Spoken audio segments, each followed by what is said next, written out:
हे खरं पाहता प्रभाग क्रमांक 6च्या लोकांचं दुर्दैव आहे की आपल्या परभणी शहरात आमदार आणि खासदार हे उबाटाचे असून आमच्या प्रभाग क्रमांक 6 मध्ये त्यांच्या पॅनलचं कोणीही निवडून आलं नाही.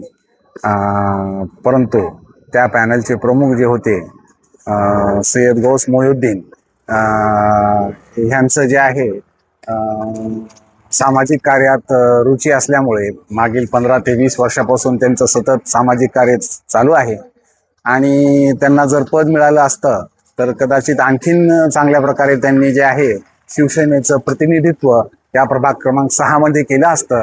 तरी शिवसेनेच्या जिल्हा तसेच राज्यस्तरीय पदाधिकाऱ्यांना आमची अशी कळकळीची विनंती आहे की त्यांनी सय्यद गौस मोहिउद्दीन यांना टॉप मेंबर म्हणून निवडून त्यांचं नामनिर्देशन करून परभणी महानगरपालिके येथे पाठवावं, जेणेकरून आमच्या प्रभाग क्रमांक 6 मध्ये शिवसेनेचं प्रतिनिधित्व करतील. तसेच सामाजिक कार्यामध्ये त्यांना आधीच रुची असल्यामुळे पद मिळाल्यानंतर ते अधिक चांगल्या प्रकारे काम करतील.